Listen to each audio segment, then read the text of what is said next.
तर आजचा व्लॉग मी किचन मधून स्टार्ट करतेय, कारण आज मी बनवते माझी एक one of the favourite recipe. Any guesses मी काय बनवत असेल? तर आज मी बनवते अख्खा मसूर. तर त्यासाठी मी अख्खा मसूर रात्रभर भिजत ठेवला होता आणि याला आता मी प्रेशर कुकर मध्ये कुक करून घेणार आहे. सो त्यासाठी मी त्यात ऍड केली आहे हळद आणि थोडंसं मीठ आणि याला 3 व्हिसल होईपर्यंत कुक करून घेऊया. तर तोपर्यंत मी वरण फोडणी टाकून घेतेय.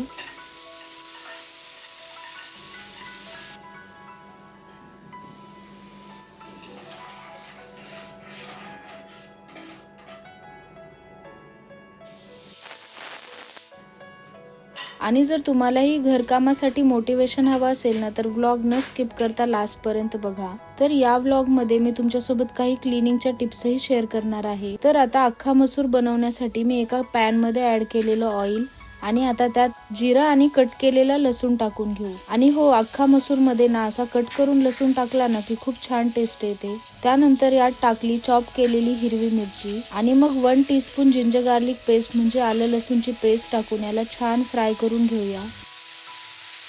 आणि याचा रॉ फ्लेवर गेला की मग यात भरपूर कांदा ऍड करायचा. तर इथे मी 4 मीडियम साईजचे कांदे घेतले होते. अख्खा मसूर मध्ये ना कांदा जास्त जातो, कारण ही रेसिपी खूप सिंपल असते, म्हणजे फक्त यात कांदा जातो. आणि कांदा लवकर सॉफ्ट होण्यासाठी मी इथे ऍड करते थोडंसं मीठ. आणि आता कांद्याचा कलर चेंज होईपर्यंत आपल्याला याला कुक करून घ्यायचा आहे. तर इथे तुम्ही बघू शकता कांद्याचा कलर पूर्ण चेंज झालेला आहे. आता आपण यात ऍड करून घेऊ बेसिक स्पाइसेस. तर मी इथे टाकते रेड चिली पावडर, हळद आणि धने पावडर.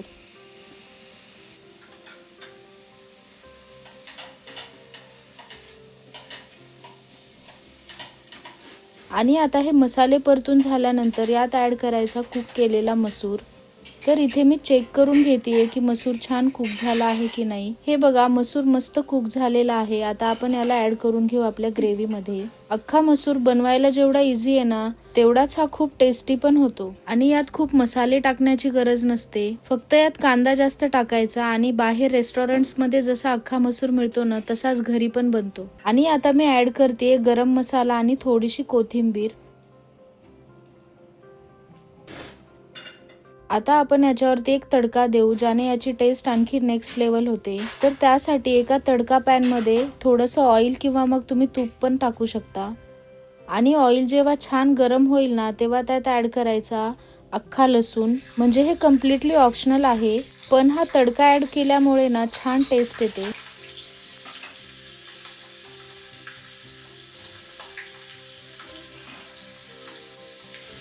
आता लसूण थोडासा गोल्डन ब्राऊन झाला की गॅस बंद करून मी यात रेड चिली पावडर टाकून घेतेय.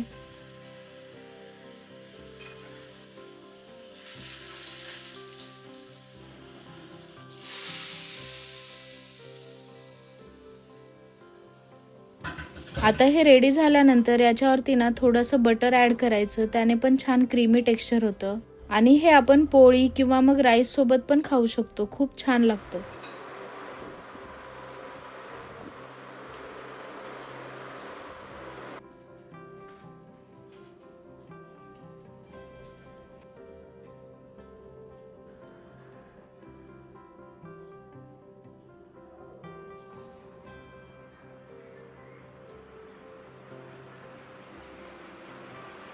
आणि जेवण झाल्यानंतर मला सोफा कव्हर्स वॉश करायला टाकायचे होते. सो मी सोफा कव्हर काढून घेतले.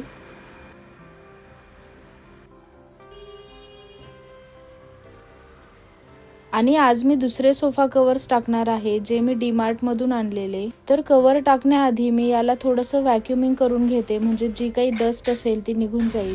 सोफ्यावरती जी बारीक डस्ट असते ना, ती आपल्याला दिसत नाही, पण असते नक्कीच. तर मी तुम्हाला क्लीन केल्यानंतर दाखवेलच किती डस्ट निघते ते. आणि मी सोफा 15 दिवसातनं एकदा तरी व्हॅक्युम क्लीनरने क्लीन करते.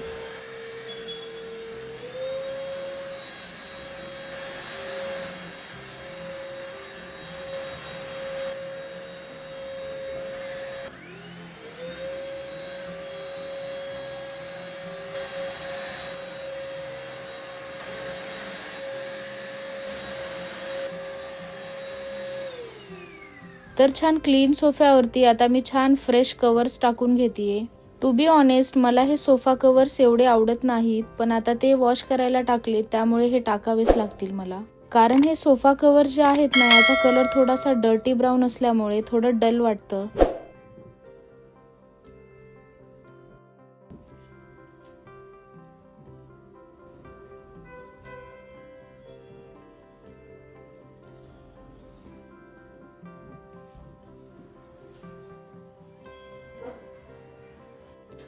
तर इथे मी सोफ्यावरती कव्हर छान सेट करून घेतल्यानंतर आता मी याच्यावरती थ्रो टाकून घेतेय.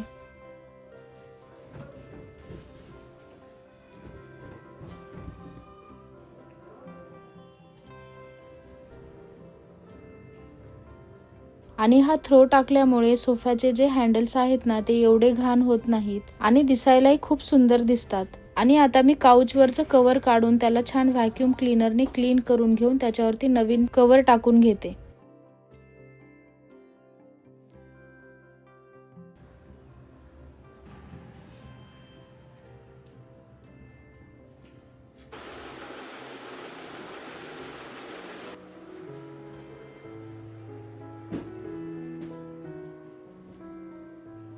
आणि हे जे कव्हर आहेत ना, ते पण मी डीमार्ट मधूनच आणलेले आहेत आणि याची क्वालिटी पण तेवढीच छान आहे. आणि हे कव्हर्स नेहमी अवेलेबल असतात डीमार्ट मध्ये. याची प्राइस आहे 499 आणि मी हे 3 ते 4 वर्षांपूर्वी आणलेले. आणि क्वालिटी छान असल्यामुळे हे कव्हर्स भरपूर दिवस टिकतातही.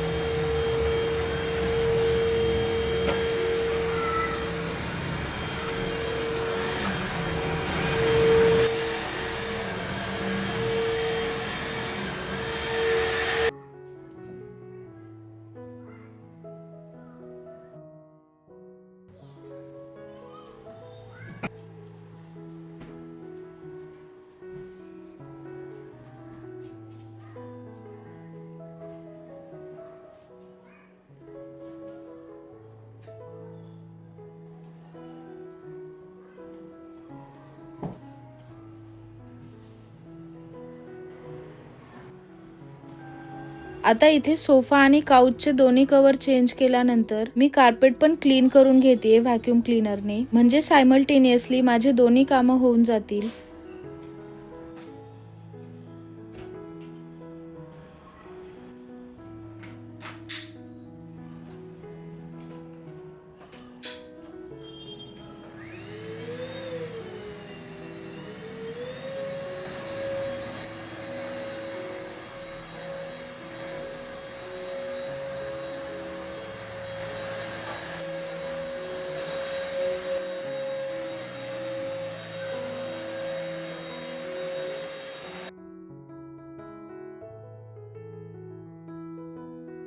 घर डीप क्लीन झाल्यानंतर एक वेगळ्याच लेवलचं सॅटिस्फॅक्शन भेटतं, हो की नाही?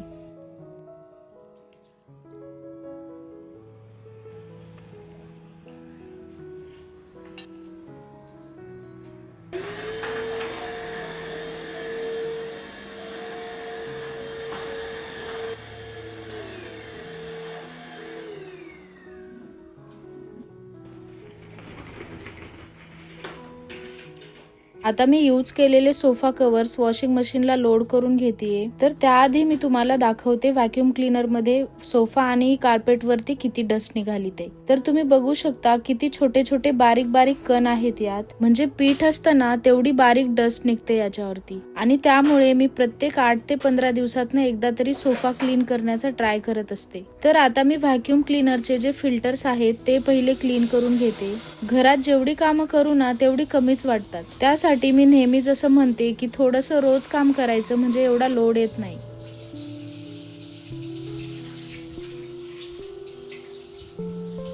आता हे फिल्टर्स वॉश झाल्यानंतर मी व्हॅक्यूम क्लीनरचा जो इनर आणि आउटर पार्ट आहे तो पण छान वाईप करून घेतेय.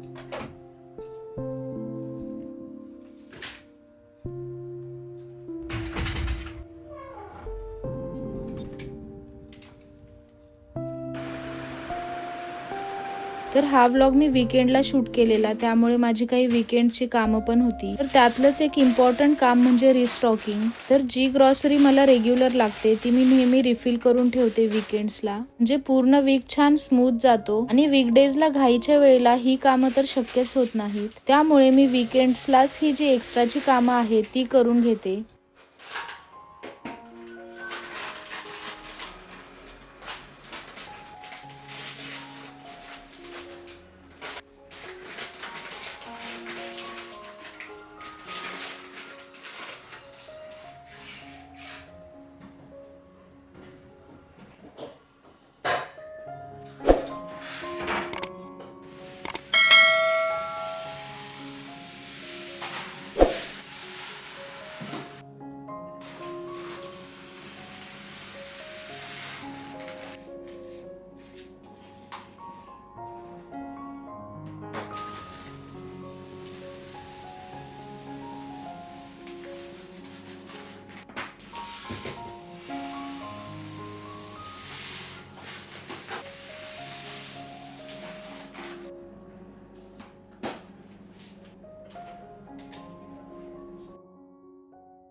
तर कसा वाटला तुम्हाला आजचा व्हिडिओ मला कॉमेंट्समध्ये नक्की सांगा. आणि तुम्हाला जर माझे व्हिडिओज आवडत असतील तर प्लीज लाईक, शेअर आणि सबस्क्राईब करायला विसरू नका. भेटूयात एका नवीन व्हिडिओमध्ये. तोपर्यंत बाय.